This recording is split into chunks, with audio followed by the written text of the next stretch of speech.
Bismillahirrahmanirrahim. Assalamualaikum warahmatullahi wabarakatuh. Innal hamdalillah nahmaduhu wa nasta'inuhu wa nastaghfiruh wa na'udzu billahi min syururi anfusina wa min sayyiati a'malina. May yahdihillahu fala mudilla lahu wa may yudlil fala hadiya lahu. Asyhadu an la ilaha illallah wa asyhadu anna Muhammadan abduhu wa rasuluh. Allahumma salli ala Muhammad wa ala ali Muhammad kama sallaita ala Ibrahim wa ala ali Ibrahim wa barik ala Muhammad wa ala ali Muhammad kama barakta ala Ibrahim wa ala ali Ibrahim fil alamin innaka Hamidum Majid. Rabbi shrah li sadri wa yassir li amri wahlul 'uqdatam min lisani yafqahu qawli. Rabbi zidni ilman warzuqni fahman. Amin ya rabbal alamin. Alhamdulillah, pada kesempatan ini kita insya-Allah mencuba menghuraikan, menafsirkan, mentadabburi nama Allah Ar-Rahim dan bagaimana cara kita nak mengaplikasikannya dalam kehidupan kita sehari-hari, khususnya dalam konteks Baitul Muslim. Ya, Baitul Muslim artinya dalam lingkup keluarga kita paling tidak, karena bila baik keluarga kita bahagian daripada masyarakat, maka masyarakat pun akan menjadi baik. Okey. Nama yang akan kita bincang ialah nama Ar-Rahim. Nama Ar-Rahim ini sangat penting dalam kehidupan kita, khususnya dalam meluruskan cara pandang kita terhadap kehidupan.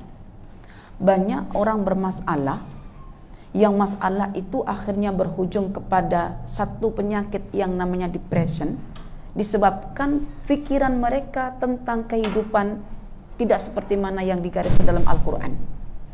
Mereka hidup dengan cara pandang nafsiyah, nafsu dia ingin rasa selesa, ingin rasa nikmat, kekal bersama kenikmatan tanpa ada sedikit pun rasa tekanan-tekanan dalam jasad dia, dalam zahir dia, dalam badan dia, ataupun ingin sentiasa nikmat secara zahir tetapi tak menghiraukan nikmat batinnya.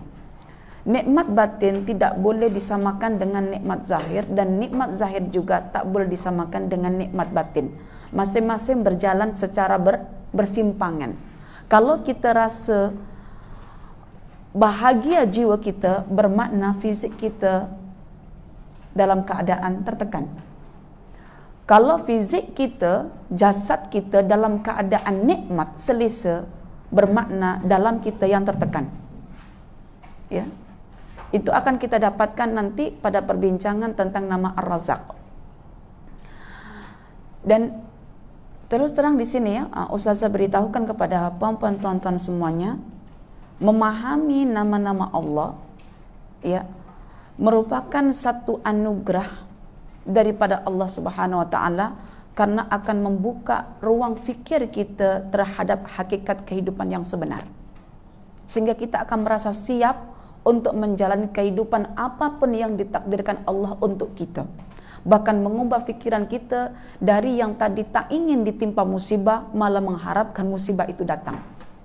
Musibah artinya apa? Sesuatu yang menimpa kita yang pada amnya kita rasa Allah kenapalah, tapi akhirnya tidak menjadi Allah kenapalah, tapi mengucapkan Alhamdulillah.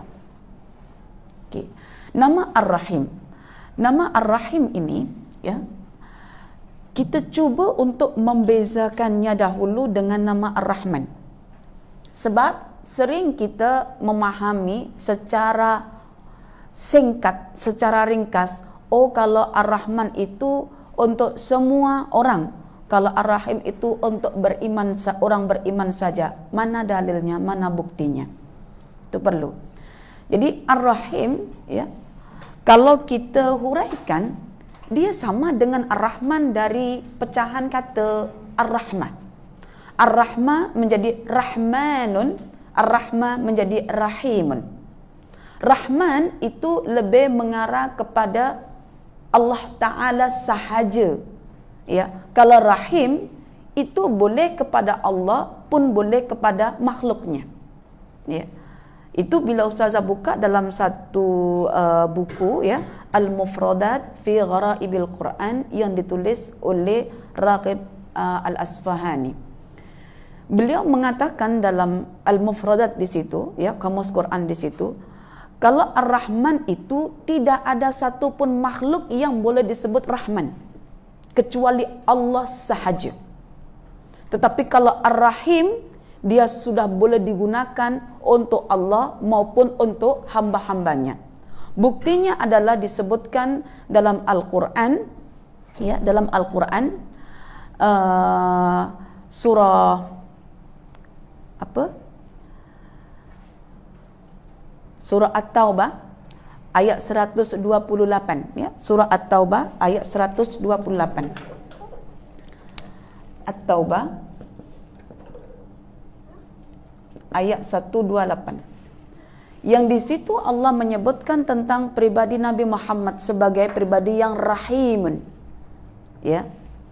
Disebutkan pada permulaan ayat 128, laqad ja'akum rasulun min anfusikum azizun alaihi ma anittum harisun alaikum bil mu'minin raufun rahim. Ada rauf, ada rahim ya. Rahim ini mengarah kepada Nabi kita Muhammad sallallahu alaihi wasallam. Sungguh telah datang seorang rasul utusan dari kaummu sendiri, dari bangsa Arab sendiri. Azizun alaihi ma anittum, terasa berat betul bagi dirinya tatkala umatnya menderita. Harisun alaikum bil mu'minin, sangat mengharapkan umatnya itu beriman dalam keadaan selamat. Rauf, yang lagi menyantuni, santun, bukan maha ya. Rahim, yang maha menyayangi, yang menyayangi ya. Karena ini untuk Nabi Muhammad, maknanya rahimnya adalah bentuk sayangnya Nabi kita kepada kita umatnya ya. Maka rahim ini juga kembali kepada manusia. Tapi kalau Rahman hanya kepada Allah. Seperti disebutkan dalam surah Maryam ayat 45, ya abati inni akhafu ayyamassaka adzabum minar rahman fatakuna lisyaitani waliya ya. Kalau Rahman hanya kepada Allah. Itu sebahagian pandangan untuk membezakan nama Rahim dengan Rahman.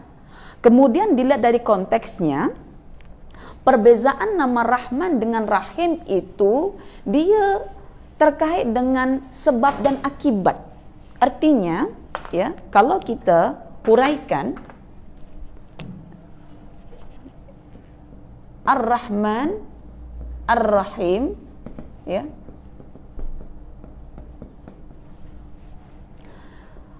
Allah mengkurniakan segala kebaikan, memberikan rahmat, memberikan kenikmatan kepada semua manusia kafir mukmin.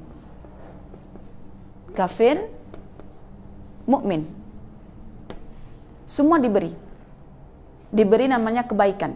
Kebaikan itu yang dengannya manusia boleh menikmati kehidupan. Itu kebaikan. Tetapi ketika diberi kebaikan itu, diberi kenikmatan itu, manusianya tak mampu untuk mengurusnya dengan baik, menggunakan seperti tujuan diberikannya, maka Allah bertindak. Ini terkait dengan tindakannya, mengambil, menarik semua yang telah diberikan itu. Ya, kalau ada yang diberikan nikmat harta, ditarik hartanya. Kalau ada yang diberikan nikmat kesehatan, diambil kesehatannya. Kalau ada nikmat anak, diambil anaknya. Kalau ada nikmat apalagi rumah, diambil rumahnya yang terbakar misalnya, diambil karena tak mampu mengurus. Tak mampu mengurus artinya kenikmatan yang diberikan itu melalaikan dirinya untuk beribadah, padahal Allah menciptakan kita asasnya adalah untuk menempati surganya. Karena itu ketika manusia sudah lari berjalan menuju ke neraka, ditarik balik. Macam kita, hari-hari kita, anak kita kalau udah bahaya, kita buat apa?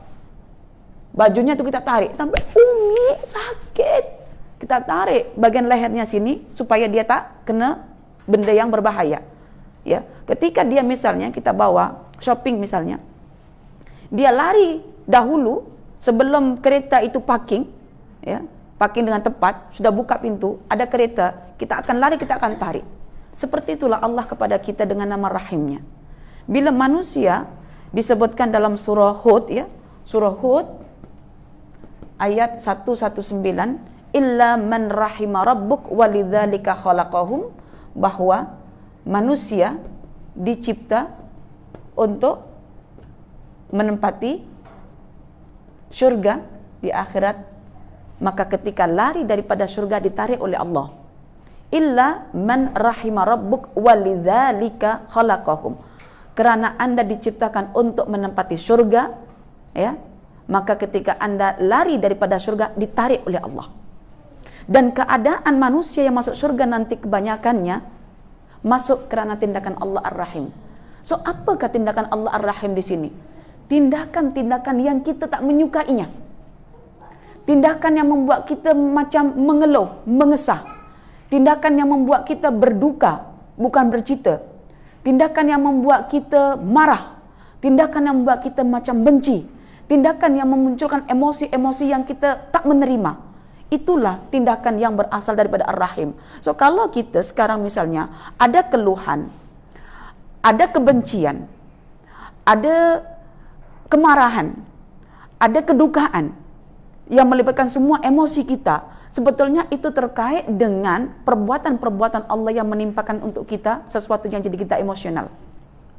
Tapi tujuannya adalah supaya kita kembali mengenal Allah. Itu Ar-Rahim. Jadi Rahman itu kita diberi, tak mampu mengurus yang diberi, ditariknya. Kalau ditariknya, tak faham tujuan penarikan, kita hanya mengeluh.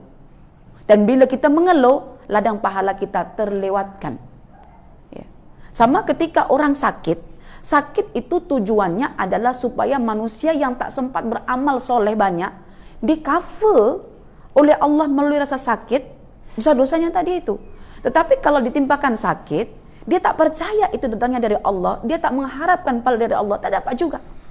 Maka orang sakit itu kena yakin datangnya dari Allah, kena yakin bahwa ini adalah salah satu tindakan Ar-Rahim yang memadamkan dosa-dosa kita, sehingga keyakinan itu yang membuat kita berpahala. Kalau tak ada keyakinan dan kita menjalaninya atas asas keterpaksaan, tak jadi benda itu. Maka sebetulnya dengan pengetahuan kita terhadap nama Ar-Rahim membuat kita semakin dekat dengan Allah, bukan semakin jauh. Tapi fakta sekarang, karena tak tahu Ar-Rahim itu apa, semakin didekati oleh Ar-Rahim semakin menjauh. Ya, jadi itu Ar-Rahim. Ar-Rahim itu bermakna tindakan-tindakan Allah kepada hamba-hambanya yang menyakitkan. Okey, jadi faham di sini apa Ar-Rahman Ar-Rahim? Ya, jadi kalau kita katakan misalnya Ar-Rahman itu untuk orang kafir mukmin, kalau Ar-Rahim untuk orang mukmin, itu tak boleh diterima. Karena Ar-Rahim itu untuk semua makhluknya, untuk hamba-hambanya. Yang dibagi nikmat itu kan orang kafir mukmin juga.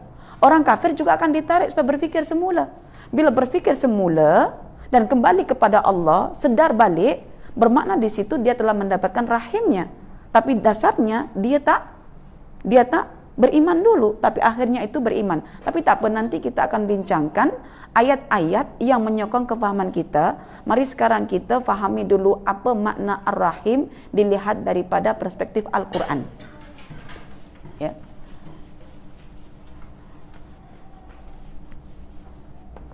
Baik, Ar-Rahim.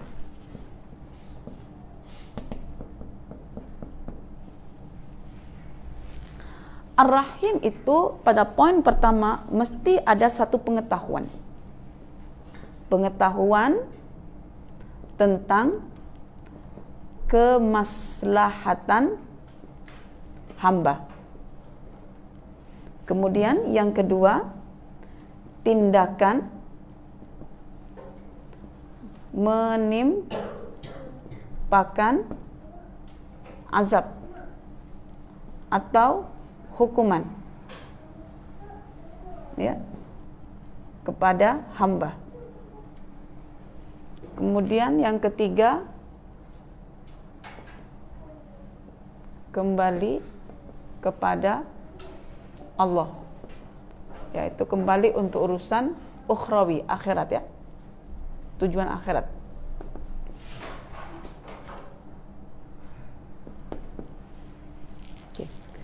Jadi setidaknya dalam nama Ar-Rahim ini ada 3 poin yang perlu kita hadirkan. Pertama, pada Ar-Rahim itu ada pengetahuan tentang kemaslahatan, apa yang terbaik untuk hambanya, jangka panjang dan yang abadi, yang kekal. Kemudian yang kedua, ada tindakan menimpakan azab atau hukuman atau sesuatu yang menyakitkan kepada hamba tersebut. Dan yang ketiga, ada tujuan di sebalik tindakan, yaitu untuk kembali pada Allah, untuk kembali kepada akhirat. Oke, jadi ada 3 pengetahuan. Asas tindakan adalah pengetahuan, bentuk tindakannya adalah menimpakan azab, dan tujuan tindakan adalah untuk kembali kepada Allah Subhanahu wa taala. Baik. Jadi dari 3 poin ini kita satukan jadi sebuah satu teori, satu makna, satu definisi. Apakah Ar-Rahim itu? Ar-Rahim kalau kita kembalikan pada nama Allah ialah zat, ya, zat yang memiliki pengetahuan tentang kemaslahatan hamba-hambanya. Lalu dengan pengetahuannya itu dia bertindak. Tindakannya ialah menimpakan azab atau hukuman kepada hambanya. Tujuannya agar hamba ini kembali kepada Allah, lebih mementingkan kehidupan akhirat. Zat yang memiliki pengetahuan tentang kemaslahatan hamba-hambanya, lalu melalui pengetahuannya ini dia Allah bertindak. Tindakannya ialah menimpakan hukuman maupun azab kepada hamba-hambanya yang lalai tadi, dengan tujuan agar hamba tersebut kembali kepada Allah. Nanti kita akan gunakan teori ini secara aplikatif dalam kehidupan kita, di mana kita memposisikan diri kita sebagai Ar-Rahim, ya, sebagai Rahim, karena Rahim itu kembali pada manusia juga, ya. Kita contoh Nabi kita, Allah sebut Nabi kita adalah Raufun Rahim, maka kita mencontoh Nabi kita dalam sifatnya Rahim, dan Nabi kita mencontoh Allah Ar-Rahim. Dengan objeknya adalah anak-anak kita, dengan objeknya adalah suami kita, istri kita, dengan objeknya adalah saudara-saudara kita ataupun mak ayah kita. Itu objek dalam lingkungan kita yang terdekat. Nah, apply-kan nama Ar-Rahim dalam kehidupan sehari-hari, khususnya dalam dunia pendidikan kepada anak-anak kita macam mana. Oke. Adakah teori ini, adakah makna seperti ini ada sandarannya dalam Al-Quran? Iya. Sandarannya puan-puan boleh tengok dalam 2 surah. Pertama, surah Ar-Rum ayat 41. Dan yang kedua, surah As-Sajdah ayat 21.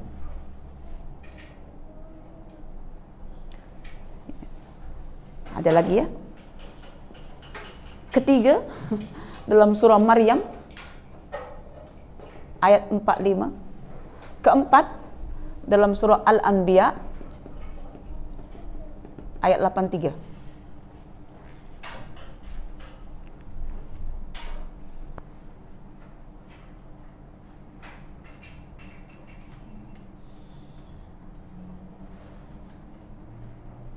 Oke.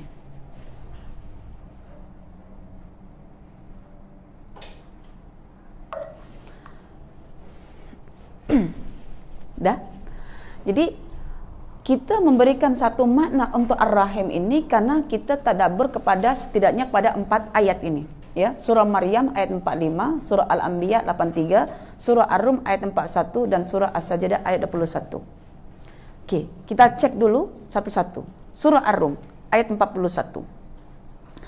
Allah berfirman, "Dhaharal fasadu fil barri wal bahri bima kasabat aydin nas liyudhiqahum ba'dalladzi amilu la'allahum yarji'un."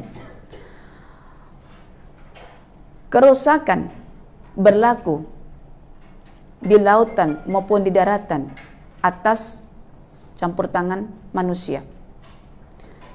Manusia merusak, ya. Kemudian Allah mewujudkan tindakan kerusakan itu supaya manusia menyadari kerusakan itu sebagai buah tangannya.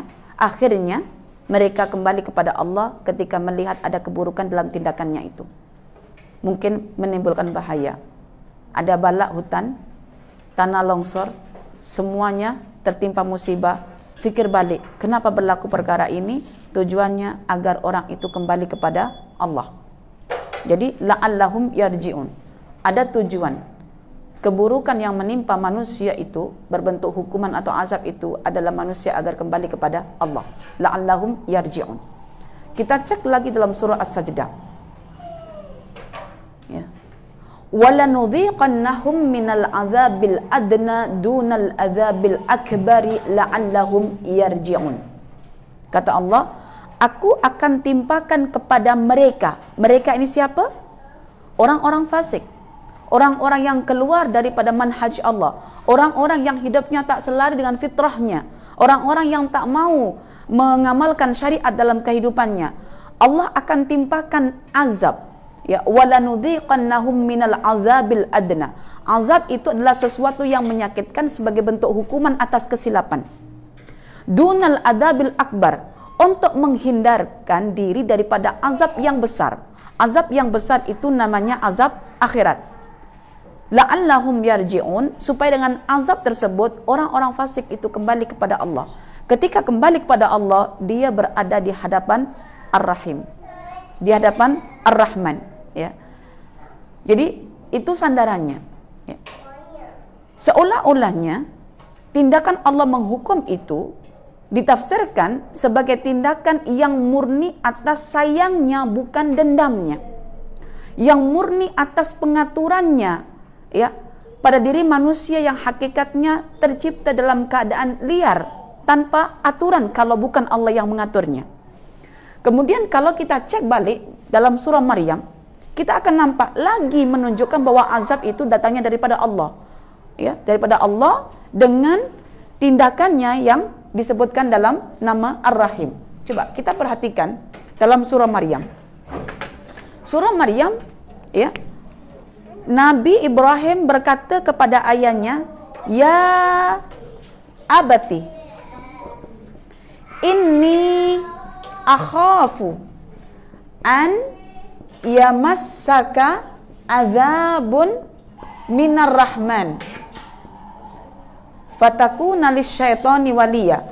Yang artinya, kata Ibrahim untuk ayahnya, "Duhai ayahku yang tercinta, sungguh aku betul-betul takut." Takut apa? Takut bahwa Ar-Rahman akan menimpakan azab kepadamu. Bukan disebutkan nama Allah yang lain, disebutlah nama Allah Ar-Rahman. So kita pikirkan, kenapa azab sumbernya daripada Ar-Rahman? Ar-Rahman artinya apa? Yang Maha Pengasih. Ya, dikasih apa manusia di sini? Dikasih azab. Tujuannya apa? Nak menunjukkan Allah itu sayang.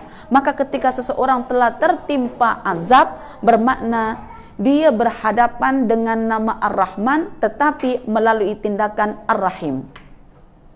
Jadi tindakannya adalah menimpakan azab, tapi Allahnya disebut Ar-Rahman. Kita nak tengok sumbernya dari mana? Bukan dari manusia. Karena daripada Allah, maka disebut Ar-Rahman. Kalau disebut misalnya, "Ya abati inni akhafu ayyamassaka adzabun minar rahim", boleh jadi manusia. Oleh itu kalau ada soalan di sini, kenapa orang yang pergi ke Mekah untuk menunaikan umrah dan haji disebut duyufur rahman? Kalau duyufur rahim, tamunya manusia yang rahim. Kalau duyufur rahman, tamunya Allah spesial. Ya, jadi ini menunjukkan kekhususan hanya Allah Rahman. Tetapi kalau Rahim terpulang kepada siapa yang mencontohnya, maka dia jadi Rahim. Jadi perempuan boleh jadi Rahimah, tuan-tuan boleh jadi Rahimun. Ya. Kalau berlebih sangat rahimnya. Kalau rahimnya biasa, Rahim dengan Rahimah.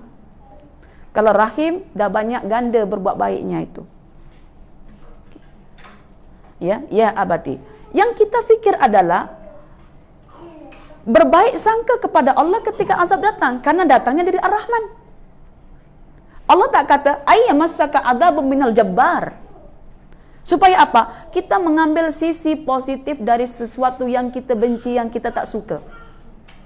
Saya tak sukalah kalau diadakan begini, tapi tengok sumbernya dari siapa? Dari Ar-Rahman. Oh, maknanya baiklah tu. Coba bayangkan kalau azab saja datangnya daripada Ar-Rahman, lagi nikmat datangnya daripada Ar-Rahman. Azab. Jadi ini tindakan menimpakan azab ataupun hukuman. Azab itu hukuman, kalau ujian itu bukan hukuman tetapi untuk menaikkan derajat orang tersebut. Ya, ada orang yang tak bersalah tetapi diuji supaya semakin mantap imannya. Ada orang berdosa diazab, dihukum supaya sedar dengan kesalahannya. Jadi yang ini kita dapatkan dalam surah Sajdah dan dalam surah Ar-Rum.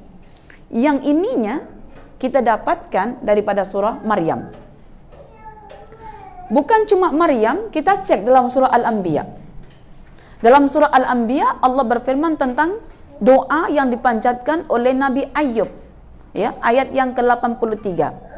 Kita perhatikan pada ayat tersebut bahwa Nabi Ayub berkata, ya, wa ayyuba idna darabau anni massaniyad-durru wa anta arhamur rahimin. Ad-durru wa anta arhamur rahimin. Dzur itu apa? Dzur itu adalah sesuatu yang berbahaya, sesuatu yang buruk yang menimpa ihwal manusia, jasadnya ataupun raganya tertimpa perkara yang berbahaya.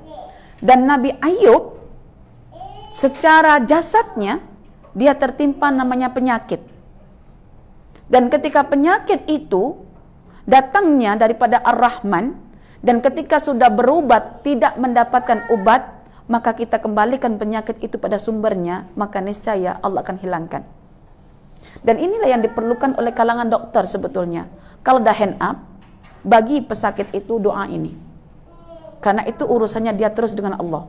Biasanya obat manusia kadang pada dirinya sendiri melalui keyakinan pada Allah, kadang melalui tangan orang lain melalui para dokter, atau terus Allah nak dia berhubungan direct dengan Allah. Dan inilah doa kalau nak berhubungan direct dengan Allah Ta'ala, tanpa melalui tabib, ya, dokter ataupun manusia yang lain. Maka Nabi Ayub mengeluhkan penyakitnya bukan dengan memanggil nama yang lain, memanggil Arhamur Rahimin. Arhamur Rahimin ini Allah. Kalau Rahimin saja bukan, karena Arhamur Rahimin yang paling penyayang dari sekian banyak yang penyayang. Maknanya hanya Allah lah. Arhamur Rahimin bermakna manusia, makhluk yang lain itu ada yang penyayang, tetapi yang paling sayang adalah Allah, Tuhan mereka makhluk yang sayang tadi. Misalnya begini, kalau saya sayang anak saya, sebetulnya Allah lagi sayang anak saya. Saya dibuat sayang pada anak saya karena hakikatnya Allah menyayangi anak saya. Sayang saya pada anak saya bukan murni saya punya sifat sayang, tetapi Allah sayang anak saya, maka menitipkan kasih sayangnya pada saya. Jadi misalnya saya pada anak saya dengan penuh perasaan kasih dan sayang, sebetulnya bukan kita yang sayang, tetapi Allah yang sayang, maka Allah mencampakkan perasaan dalam hati kita, sehingga anak kita mendapatkan kasih sayang kita melalui kita. Maka anak yang tak mendapatkan kasih sayang daripada ibu bapanya, dia direct terus dengan Tuhannya, dan lebih banyak mendapatkannya berbanding yang punya ibu bapa.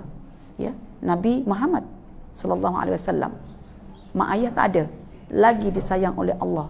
Karena itu Allah menginginkan Nabi Muhammad direct terus kepada Allah Subhanahu wa taala. Okey, maka tidak ada sesuatu yang buruk dalam kehidupan. Yang buruk yang menciptakan adalah kesempitan kita dalam berfikir tentang hakikat kehidupan. Okey, ad-dur, ya, ad-dur. Ada seorang dokter kata, "Ustazah, apa doa yang boleh kita sebut ketika kita sebagai seorang dokter terkait dengan pesakit?" Inilah, dur ini bersifat umum. Sakit kanser, Ustaz, masukkan dur, sakit kanser. Jantung, dur, sakit jantung. Kulit, sakit kulit. Maka Ayub tak menyebutkan sesungguhnya aku telah ditimpa penyakit kulit. Kalau penyakit kulit hanya untuk yang sakit kulit saja, yang kudisan. Tetapi karena dur bersifat umum, yang jiwanya ada sakit boleh menggunakan doa ini. Yang jasadnya pun ada sakit boleh gunakan doa ini. Yang ihwalnya luar dalam pun sakit boleh gunakan ini. Ya, jadi ad-dur ini bila susah cek balik dalam Al-Mufradat fi Gharaibul Quran tu, dia terkait dengan keseluruhan keadaan manusia zahir maupun batin. Itu ad-dur. Wa anta arhamur rahimin, dan sumbernya dzur ini adalah daripada Allah Ar-Rahim. Masya Allah. Jadi lepas kita mengetahui makna Ar-Rahim, kita tidak akan mensia-siakan kesempatan untuk kembali kepada Allah ketika diri kita ditimpa pelbagai peristiwa yang berbentuk musibah, yang berbentuk azab, yang berbentuk sesuatu yang menyakitkan. Karena ini bentuk teguran Allah, bentuk kasih sayang Allah kepada kita di saat kita tak mampu nak membersihkan dosa-dosa kita melalui amal soleh kita. Nak solat malam tak sanggup, nak puasa sunnah tak sanggup, nak bersedekah iya ke tak iya, ya. Amal-amal soleh kita, nak berjihad lagi tak buat, jihad tidak, nak menuntut ilmu menyebarkannya tidak, ya, sedekah tidak, jihad tidak, berilmu tidak, solat tidak, yang sunnah-sunnah semua, puasa tidak, karena tidak. Tapi Allah ingin kita masuk ke surga, maka ditimpakanlah namanya musibah yang datangnya daripada Ar-Rahman sahaja, tetapi tindakannya disebut Ar-Rahim. Jadi di situ baru kita akan paham, oh maknanya dengan rahim itu Allah membawa kita ke surganya, membawa kita ke akhirat menuju ke hadapannya. Kalaulah Tuhan kita tidak Ar-Rahim, mustahil kita masuk surga. Oleh itu hadis Rasulullah menyebutkan, ramai manusia masuk surga dalam keadaan terbelenggu oleh kesusahan di dunia yang sangat dibencinya. Dia benci, tetapi ketika masuk surga berterima kasih.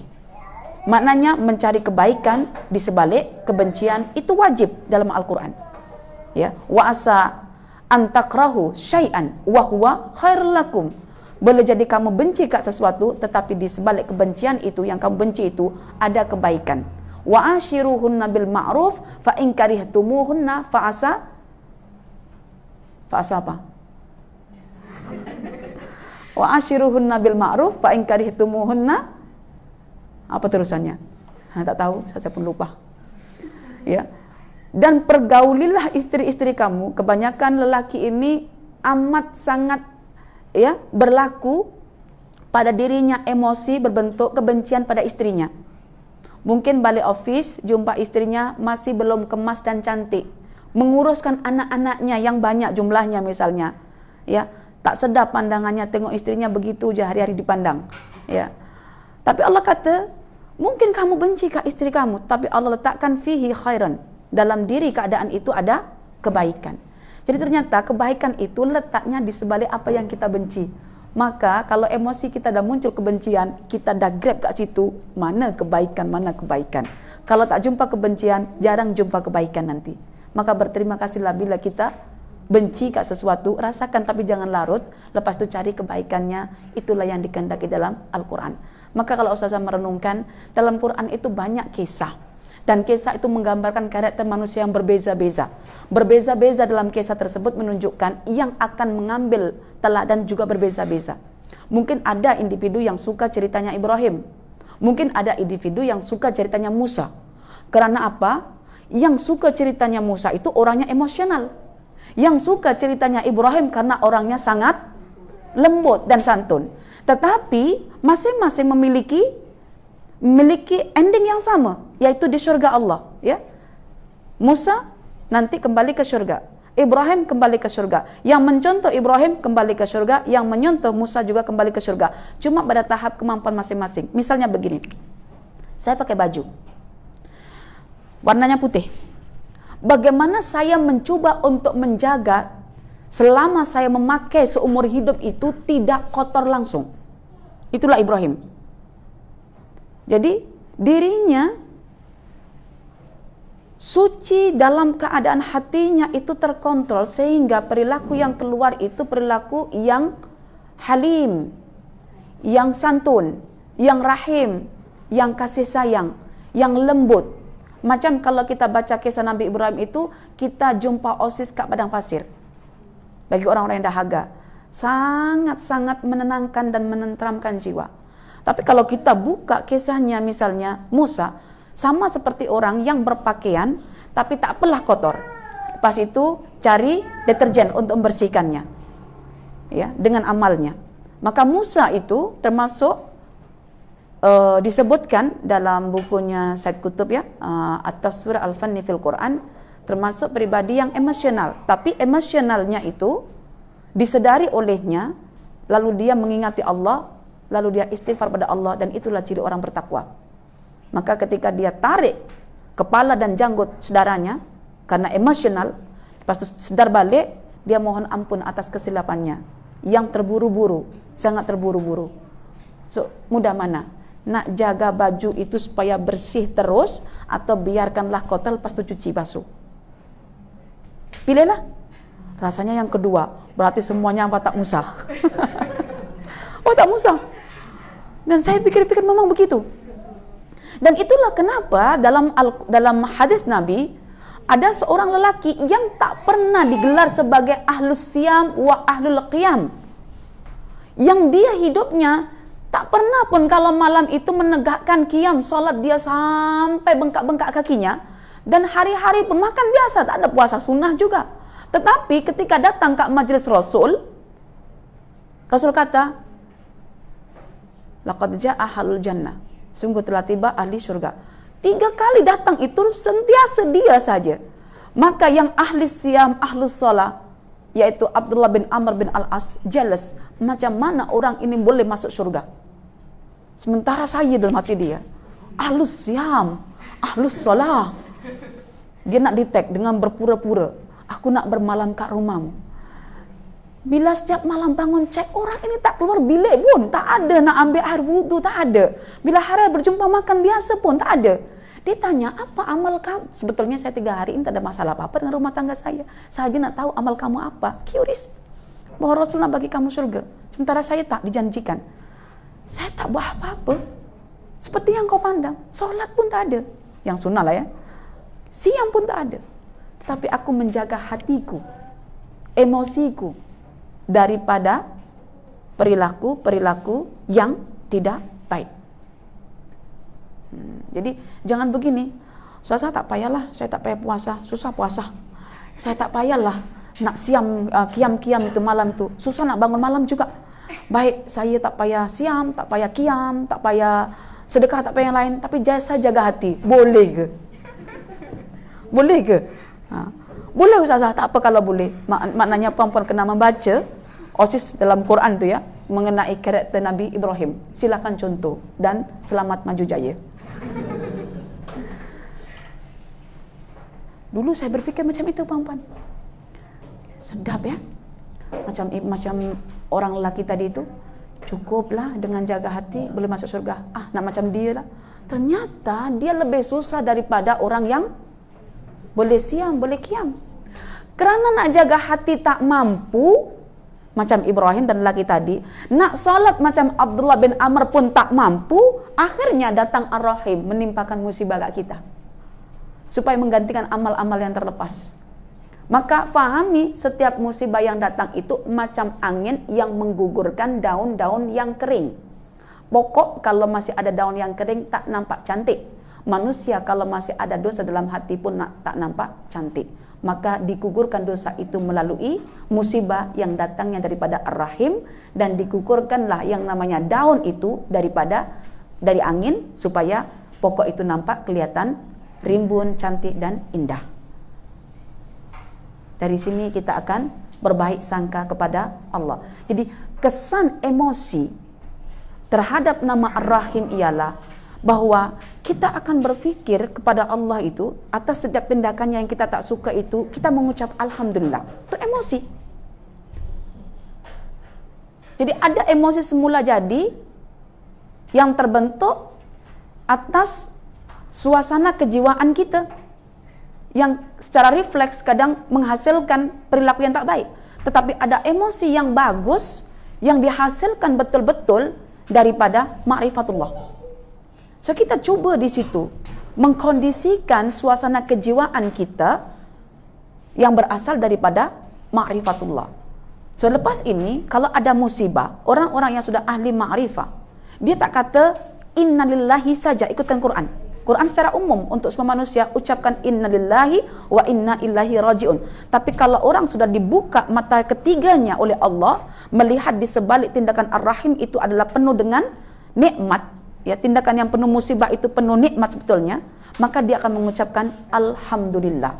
Dan inilah yang dikatakan oleh hadis Rasulullah ketika ada seorang wanita diambillah anaknya yang masih kecil oleh Allah, maka Allah bertanya kepada malaikat yang mencabutnya, apa yang diucapkan hambaku ketika anaknya engkau tarik?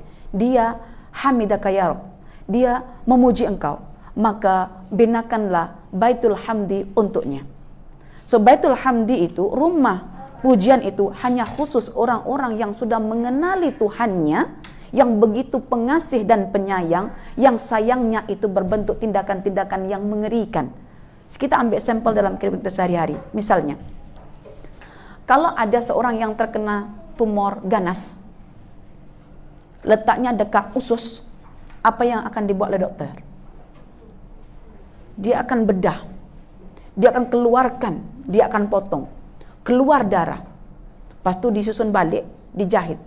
Apa yang berlaku ketika itu? Suatu yang menyakitkan, tetapi dia selamat daripada penyakit.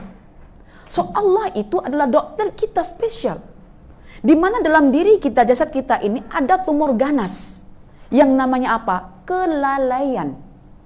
Sehingga Allah bedah kelalaian itu melalui musibah-musibah tersebut agar kita kembali kepada Allah. Seorang-orang sekarang yang tertimpa misalnya rasa sakit, kena kembali kepada Allah dalam arti apa? Letakkan bahwa sakit itu datangnya daripada Ar-Rahman, di bawah namanya Ar-Rahim. Ya, Ar-Rahman itu sumbernya hanya dari Allah semata, Ar-Rahim itu tindakannya yang menyakitkan kita.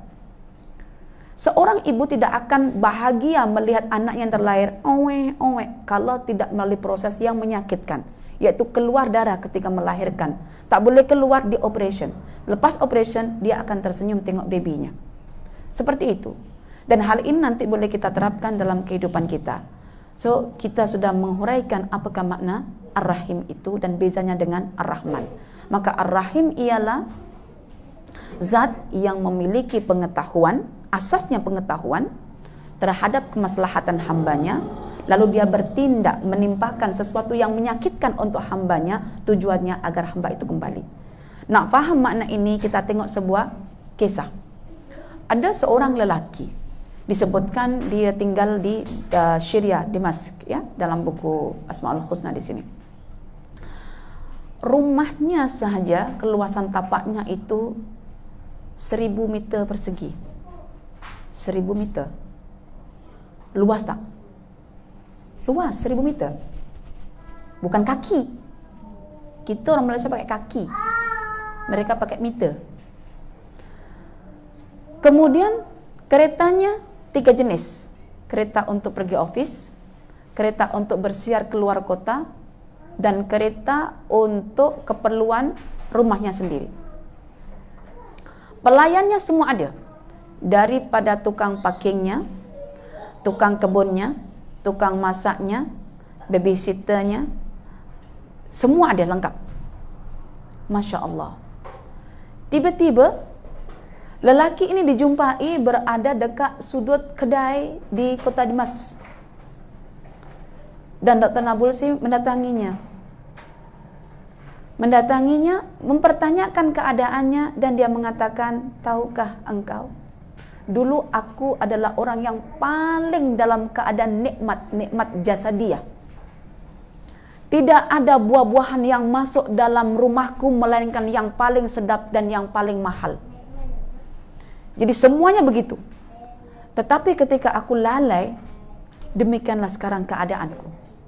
Jadi dia hanya duduk di depan-depan kedai, korek-korek tempat sampah, kot-kot ada baki untuk dimakan. Maknanya lelaki tersebut tengah berhadapan di hadapan siapa? Di hadapan Ar-Rahman, di hadapan Allah dulu, melalui tindakannya Ar-Rahim. Bahkan ada seorang juga disebutkan, ketika dia lebih menikmati kejayaan hidupnya dalam urusan kenikmatan fizikal, dia lalai, dia sampai minum arak, dia lalaikan solat, lepas itu ditarik semua nikmatnya oleh Allah, dibuat sakitlah orang ini. Kemudian orang ini bertaubat. Lepas bertaubat, dia merasakan ketenangan jiwa yang tak pernah dia rasakan sebelumnya. Maka dia berkata, ya Allah, kenapa tidak 10 tahun yang lalu engkau buat saya seperti ini? So, itu kenikmatan yang sebenar. Ya, jadi kisah-kisah itu kerap berlaku sebetulnya dalam kehidupan kita. Cuma kita nak melihat di manakah Allah belum jumpa lagi masa itu. Ternyata fenomena itu menunjukkan bahwa orang tersebut berada di hadapan Ar-Rahman melalui tindakannya Ar-Rahim. Okey, itu Ar-Rahman Ar-Rahim. Dah kita buat satu definisi, dah buat kita contoh-contoh dalam kehidupan yang sehari-hari. Mari sekarang kita coba apply-kan nama Ar-Rahim dalam kehidupan kita. Ya, bagaimana kita nak menerapkan, mengamalkan nama Ar-Rahim dalam kehidupan kita. Kita ambil sampel dalam kehidupan kita ialah bagaimana kita mendidik anak-anak kita dengan nama Ar-Rahim. Baru kita nanti luaskan pada mak ayah kita atau kepada suami kita dan lain sebagainya. Kerana Ar-Rahim sudah kita faham maknanya, maka kita sudah ada muncul emosi dalam diri kita bahawa kita akan berbaik sangka dengan setiap apa yang kita alami. Maka bagaimana tindakan Allah itu kita contoh dan kita terapkan kepada anak kita sebagai objeknya. Seperti Allah menerapkan nama itu untuk kita sebagai objeknya, kita menerapkan nama itu kepada anak sebagai objek kita. Ya, contoh anak dulu.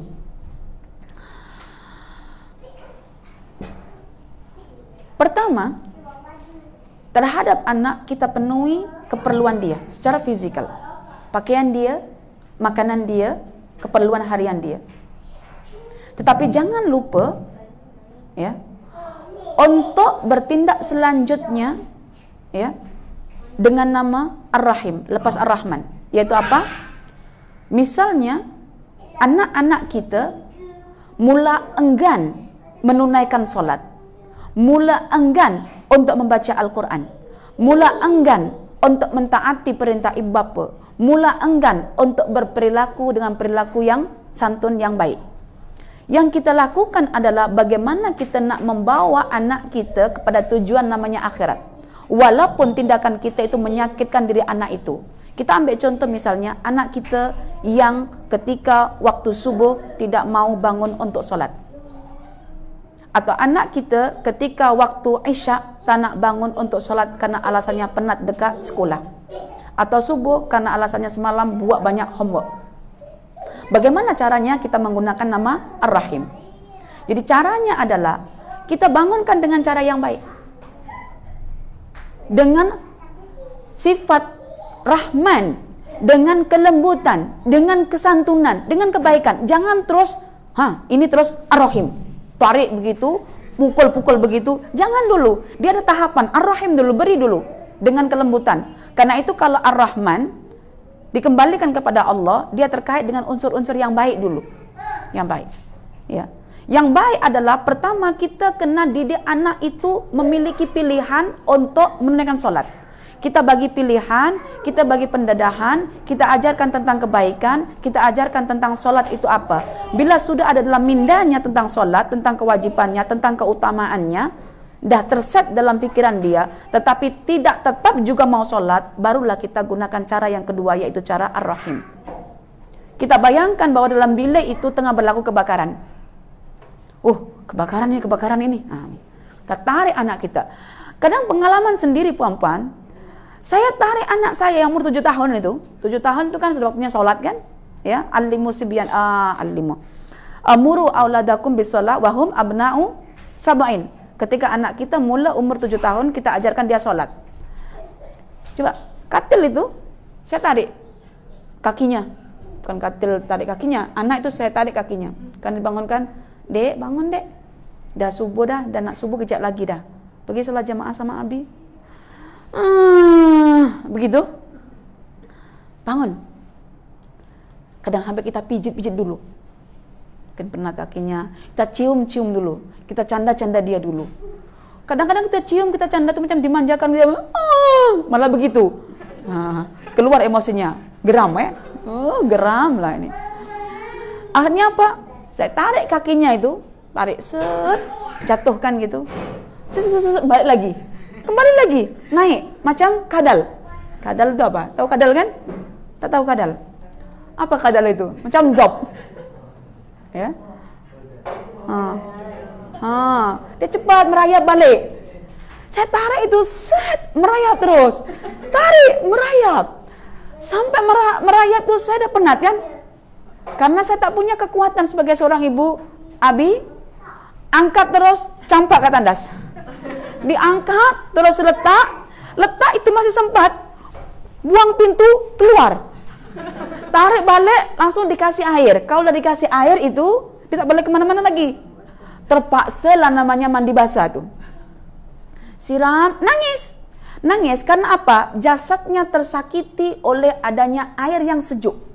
Jasadnya tersakiti, maknanya air itu sebagai azab bagi badan dia lah, menyakitkan. Karena apa? Sejuk. Karena sejuk dan sedap tidur, pakai selimut dalamnya rasa hangat. Bila kena air, begitu. Tetapi selepas mandi itu dia selalu begini, Umi freshnya, iya tadi nangis kan? Nangis. Jadi hakikat kenikmatan itu adalah berlaku ketika sudah berlaku kepayahan. Dan anak ini dari awal karakternya, apalagi kita yang udah dewasa, dia cenderung mengutamakan kenikmatan jasad. Coba di sini ada anak-anak yang paling suka mandi waktu subuh. Anak kak suka tak mandi subuh dan sholat? Tak ada. Kita aja nak mandi subuh pun, masak dulu nantilah masih sejuk. Kadang rebus air pula. Ya. Jadi anak kita itu pada hakikatnya dia ada, dan kita sendiri ada pada dua keadaan. Ya. Di sini ada namanya fitrah. Fitrah itu adalah kecenderungan hanya mengabdikan diri kepada Allah. Ya. Di sini ada namanya tabiat. Ya, kita nak belajar tabiat anak dan tabiat diri kita nanti. Dan di sini ada taklif, bebanan-bebanan syariat. Anak itu cenderung nak nikmat jasad. Apalagi anak-anak yang tak diperkenalkan tentang kehidupan akhirat, lagi mengutamakan ini. Kalau dah nak mie goreng, kalau tak diancam, kan berlaku kan dekat surat khabar itu kan, pasal mie goreng itu, ibunya diugut, lepas itu ibunya dah marah, mungkin report ke polis, masuk penjara anaknya itu, sekolah menengah itu, karena nak nikmat jasad tadi itu. Ya, ini anak. Jadi tabiatnya itu dia nak nikmat jasad, apatah lagi kalau tak diajarkan tentang masalah akhirat, tentang masalah syurga, tentang masalah kehidupan yang sebenar, tentang tauhidullah, ya, tentang bab-bab akidah. Dia akan cenderung nikmat jasad. Karena nikmat jasad ini sangat bertentangan dengan taklif, yaitu beban-beban syariat. Anak kalau disuruh sholat, dia antara iya ke tak iya, kalau iya pun dalam keadaan pemaksaan. Kenapa? Sholat itu jasadnya tidak nikmat. Ya, jasad tidak nikmat.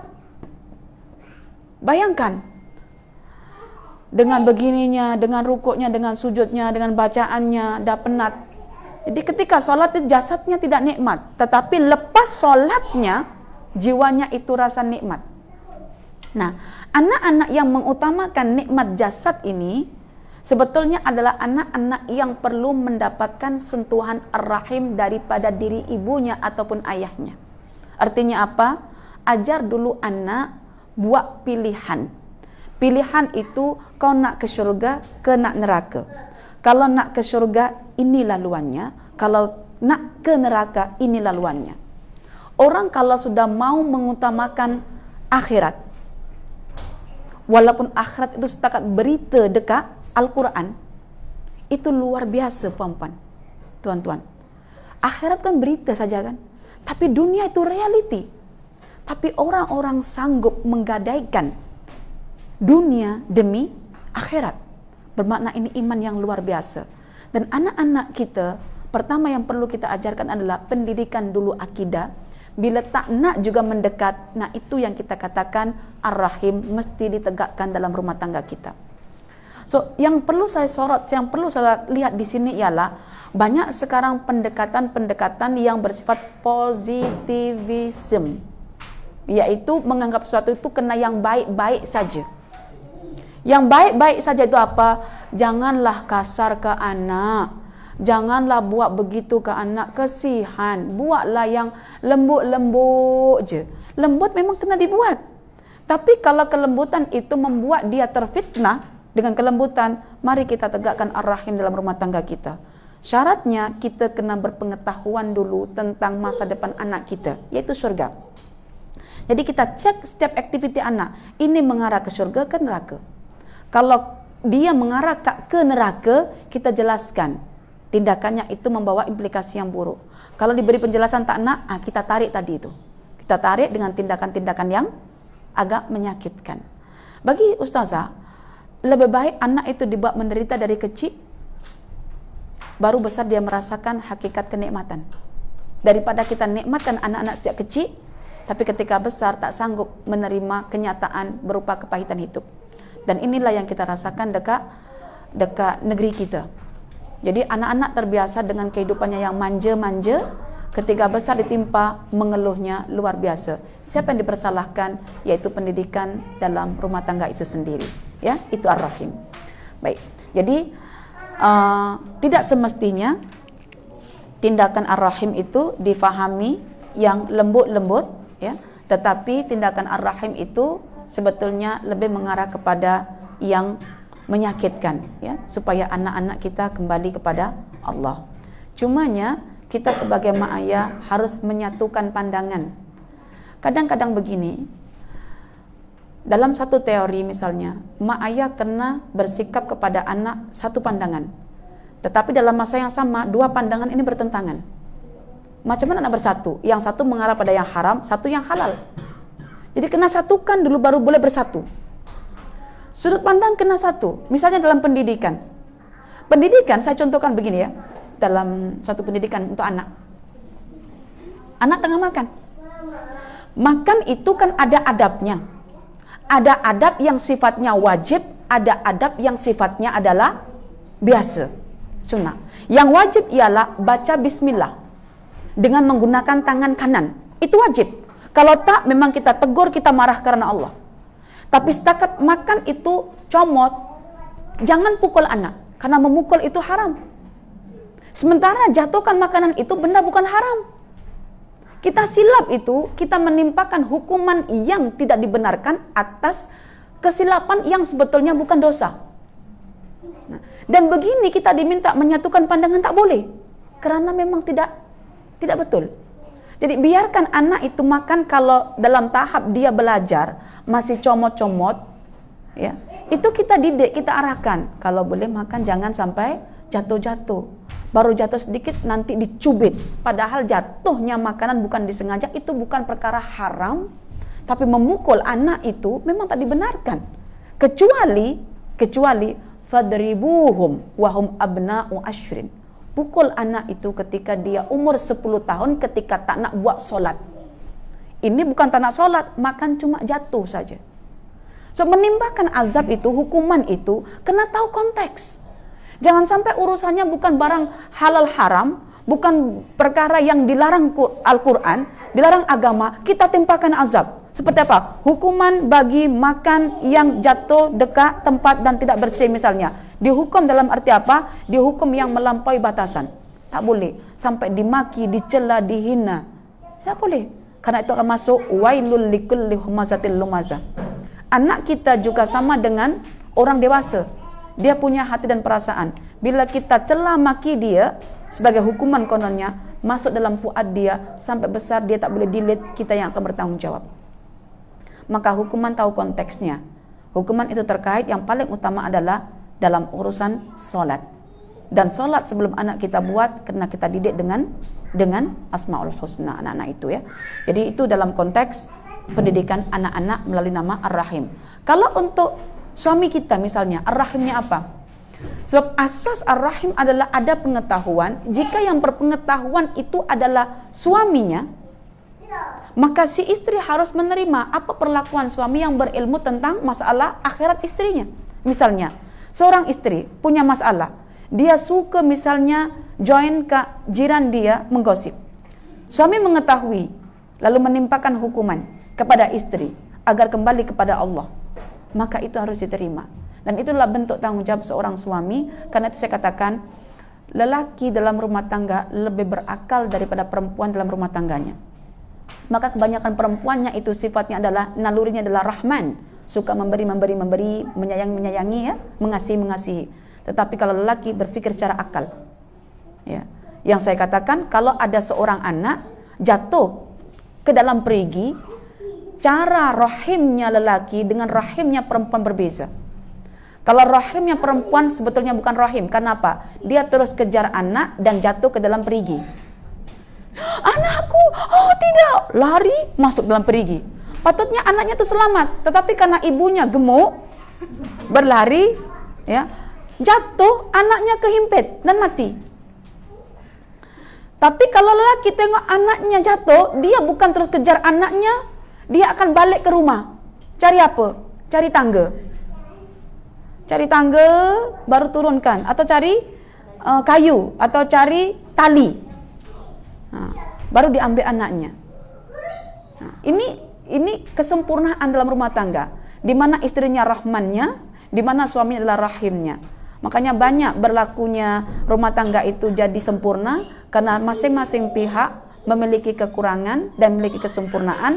Kekurangan satu disempurnakan oleh kesempurnaan yang satu, kesempurnaan yang satu kadang kekurangan yang satu sini disempurnakan oleh kesempurnaan yang sebelah. Masya Allah. Jadi itulah cara mengaplikasikan ar-rahim. Maka boleh kita amalkan tindakan-tindakan yang secara zahirnya mungkin agak menyakitkan. Yang saya paling tak boleh adalah ketika diminta untuk mencabut gigi anak. Tak boleh. Cabut tu begini-begini, kenapa? Itu kata, tak sampai hati, kesian tengok darah, tengok bunyi kliknya itu. Saya akan suruh suami saya, Abi buatlah. Dia sanggup nak ginikan klik dengan dengar bunyinya itu. Dia sanggup. Tapi implikasinya sangat bagus. Gigi itu akan tumbuh dengan baik. Karena tak ya. Kalau perempuan, kalau saya akan tunggu sampai gigi tumbuh yang baru dicabut begini pelan-pelan. Itu pun pakai tuala. Ada darah sedikit. Oh, udah berdarah nak. Jangan dulu. Kalau boleh, dah pergi ke dokter. Jadi dokter sekarang gigi paling laku kerana yang mengurus anak itu perempuan. Tapi kalau yang mengurus anak bagian gigi itu lelaki, tak laku dokter giginya. Anak saya yang pertama itu semua gigi ayah yang cabut. Anak yang kedua manja, ya. Dan saya pula yang tak sampai hati nak cabut, masuk ke dokter juga akhirnya. Satu gigi RM50. Saya katakan harga gigimu mahal. Satu gigi 50. Sementara harga gigi abang kamu tak mahal, murah. Kenapa? Dengan cabutan tangan abinya saja. So di sinilah namanya rahimnya lelaki dalam rumah tangga. Maka kita hargai dia. Saya begitu pampan. Kalau tak sanggup urusan yang tak sampai hatilah, saya panggil, Abi, angkat anak, masukkan dalam tandas. Saya suruh. Jadi itu yang dikatakan Dr. Nabulsi, Al-Jalal, Al-Ikram dalam pendidikan rumah tangga. Ada unsur memberi kasih sayang, biasanya perempuan. Ada unsur yang menimpakan hukuman tegas ketika melanggar aturan. Bukan melanggar adab biasa, aturan yang diwajibkan. Itu tugas lelaki. Karena dia menggunakan akal, bukan emosi. Kalau perempuan gunakan emosi, bukan akal. Maka kena tahu diri perempuan ya. Dan tuan-tuan kena tahu diri juga. Bahagian masing-masing. Itu tugasnya ya. Jadi Kak Nat atau Kak Rauda, kalau anak masih kecil, bagian gigi serahkan ke suami. Dah besar anaknya, dah 25 tahun Ustazah, tak apa. Ya, dan untuk kategori pengaplikasian nama Ar-Rahim untuk mak ayah kita, ibu bapa kita, ya. Macam Ibrahim tadi, ya. Sayangnya dia adalah bagaimana mengingatkan ibu bapanya untuk kemaslahatan akhirat. Tetapi bukan dengan cara, nih ibu saya timpakan musibah ya, saya timpakan kekerasan, tidak. Cuma berbentuk ingatan. Seperti siapa? Ibrahim. Kalau anak kita boleh tarik-tarik. Kalau ayah kita tak mau sholat, kan kita tarik dia. Ya, tak boleh tarik dia. Tetapi caranya adalah, Ibrahim kata, aku akan sentiasa terus berdoa dan berdoa. Karena Allah itu begitu pengasih. Dia berdoa terus untuk Allah. Sampai akhirnya Allah katakan, tidak ada doa bagi seorang yang sudah meninggal dalam keadaan kafir. Maka Ibrahim itu disebutkan dalam Al-Quran, semua tindakannya itu adalah diikuti, teladan bagi kita, kecuali satu, jangan mendoakan untuk mak ayah yang mati dalam keadaan kafir. Artinya doa itu tak sampai. Tetapi ketika hidup dalam keadaan kafir, kita doakan agar dia kembali kepada Allah. Maka cara Ibrahim adalah, ya abati inni akhafu ayyamassaka adzabun minar rahman fatakuna lisyaitani waliya. Maka pendidikan kita untuk mak ayah kita, mungkin sekarang kita memutus generasi ya, kita kembali kepada Al-Quran, kembali pada sunnah Nabi. Mak ayah kita orang masa lalu yang tak ada ilmu, kita ajarkan, perkenalkan tentang azab itu apa, akhirat itu apa, kita bimbing dengan sentuhan jiwa. Untuk mak ayah jangan gunakan sentuhan akal dulu, dia mesti gunakan sentuhan jiwa, karena dia adalah orang yang perlu dihormati dan jangan dijatuhkan ya, macam kita itu dekat bawahnya ya, kita sentuh dia, hati dia. Dan Ibrahim memanggil, ya abati, duhai ayahku yang ku sayangi, yang ku cintai ya, yang aku hormati ya, disebutkan ya, tentang masalah azab dan rahman. So ini boleh kita terapkan dalam konteks Baitul Muslim ya. Jadi akak kepada mak ayah macam mana tindakannya, kepada anak macam mana, kepada suami macam mana, dan kepada nanti saudara kita macam mana. Mungkin dengan menampilkan kisah-kisah ya, kisah-kisah mak ayah pernah dengar tak kisah seorang yang itu tuh, nah, kita ceritakan, maka dia akan menangkap cerita itu sebagai satu bentuk suntikan emosi bagi dirinya agar dia kembali kepada Allah Subhanahu wa taala. Bahkan puan-puan, atas doa kita Allah gunakan azab menimpa mak ayah kita, akhirnya dia akan kembali pada Allah. Misalnya ya, ustazah sendiri ya, ketika melihat perbezaan yang cukup kelihatan antara saya misalnya dengan mak ayah saya, karena kita belajar, mak ayah saya bukan orang yang belajar misalnya, unsur nak memaksakan kehendak tak boleh, karena mereka punya alam fikiran sendiri. Tetapi saya memaksakan diri saya itu boleh, karena saya memegang fikiran saya. Maksudnya saya, Allah memegang fikiran saya boleh memilih. Tapi nak memaksakan pilihan tak boleh. Maka saya berdoa, semoga Allah menjadikan saya baik, yang dengan kebaikan itu saya mengingat kebaikan mak ayah saya, sehingga apa, kebaikan saya boleh ditransfer kepada mak ayah saya. Saya berdoa bagaimana agar Allah menjadikan mak ayah saya itu kembali kepada Allah lebih lagi ya, maknanya Allah menunjukkan rahman rahimnya pada mak ayah saya. Akhirnya betul doa itu ya, kita refleksi, kita tengok terus perubahan-perubahan, ehwal-ehwal yang berlaku atas doa kita, direspon ke tidak.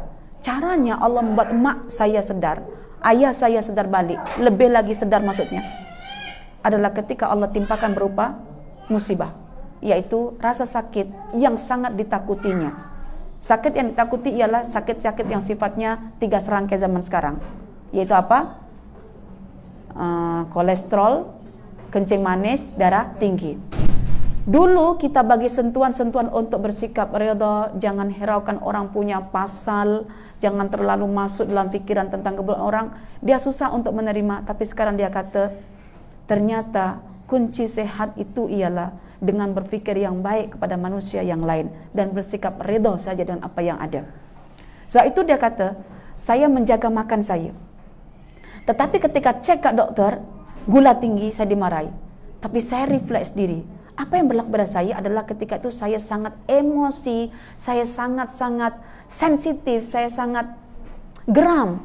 Saya dibuat macam marah dan benci, sehingga kadar gula itu naik. Tapi ketika dia merasa mengatur diri boleh, dia tenang, dia menerima, dia tak ada masalah. Makan pun gula tak naik. Jadi dia kata, ternyata betul menjaga emosi itu, mengurus emosi itu, kesannya luar biasa pada kesihatan. So Allah mendidik hati mak ayah saya itu melalui penyakit dia. So penyakit itu ada hikmah. Yang dulu saya nak sangat perkara ini berlaku, dan Allah membahagikan hal itu sekarang kepada saya. Jadi setiap rahim Allah itu akan berlaku kepada siapa hamba dikehendaki, maka kita berdoalah setidaknya ya, panggil nama ya Rahman, ya Rahim.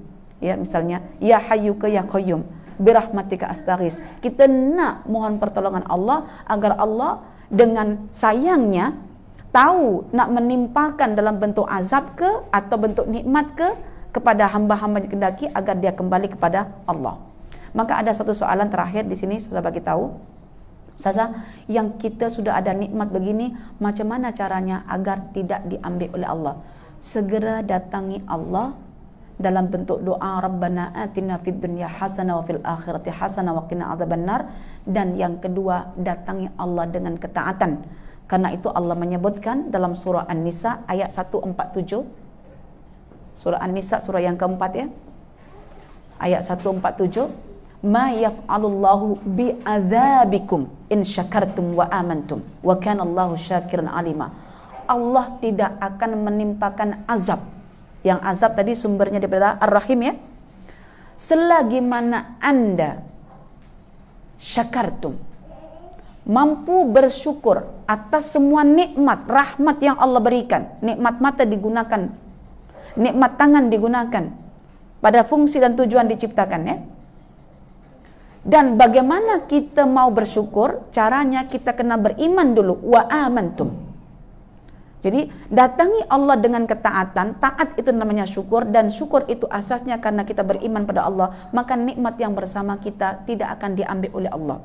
Tetapi walaupun nikmat bersama kita tak diambil oleh Allah, hidup kita masih tetap menderita secara fisik. Kenapa? Ketika ada nikmat, kita kena mencari orang diberi. Penat juga fisik kita. Ketika punya mata, kita gunakan untuk membaca sampai begini-begini mata kita. Sampai naik kereta. Jadi ada nikmat, ada kesyukuran. Syukur itu sendiri adalah bahagian daripada tindakan Ar-Rahim untuk kita. Yaitu apa? Kita dibuat penat, letih. Coba bayangkan kita bekerja, mengharapkan banyak orang misalnya, kalau kita berniaga, membeli barangan kita, kalau kita bekerja yang lain menghasilkan bahagian, tiba-tiba jalan drive kereta ada orang yang lebih susah dari kita dan lebih memerlukan uluran tangan kita. Nak beri itu, maknanya apa? Kita juga dalam keadaan yang susah juga. Memberi, pas jumpa lagi memberi. Belum lagi kerjanya. Sehingga kita rumuskan hidup kita kat dunia itu memang betul-betul bersama Ar-Rahim. Walaupun punya nikmat sekalipun tetap Ar-Rahim. Kenapa? Jasad kita tetap menderita. Karena itu Rasulullah SAW bersabda dalam hadis Imam Muslim, huffatil jannah bil makari wa huffatin nar bisyahwat. Jadi surga itu diliputi dengan sesuatu yang kita benci, sesuatu yang melibatkan kesusahan kita. Dan neraka itu diliputi dengan sesuatu yang membuat kita seronok, yaitu syahwat kita, kenikmatan kita. Jadi hakikatnya ada nikmat ditarik nikmat tetap dalam keadaan kita ini menderita secara zahir. Tapi ketahuilah secara zahir menderita, balasannya adalah ketenangan jiwa. Kabat mesti ada, insyirah sebagai hasilnya. Kabat itu apa? Penat, letih, nasab, kadih, semua ada. Baru dalamnya itu insyirah, lapang dan rasa luas, rasa lega. Sehari penat bekerja kerana Allah, duduk dekat kerusi, hembuskan nafas, Alhamdulillah, akhirnya Allah habiskan juga pekerjaan saya. Lapang. Tetapi sebelumnya tadi penat. So penat kita bersama Ar-Rahim. Maka hargailah kehidupan kita ketika kita rasa penat. Okay? Sampai di sinilah kita punya perbincangan mengenai Ar-Rahim. Dan jangan lupa Ar-Rahim maknanya apa, asas perbincangannya apa, bagaimana mengaplikasikannya. Itulah tujuan kita belajar pada malam hari ini. Ada soalan? Tak ada? Dah letih? Alhamdulillah, puan-puan, tuan-tuan bersama Ar-Rahim. Aqulu qawli hadza wa astaghfirullah li wa lakum. Subhanakallahumma wa bihamdika asyhadu an la ilaha illa anta astaghfiruka wa atubu ilaik. Wal 'asri innal insana lafi khusr illa alladhina amanu wa 'amilus shalihat wa tawassaw bil haqqi wa tawassaw bis sabri. Wa sallallahu ala sayyidina Muhammadin wa ala alihi wa ashabihi wa sallam. Walhamdulillahi rabbil alamin. Wassalamu alaikum warahmatullahi wabarakatuh.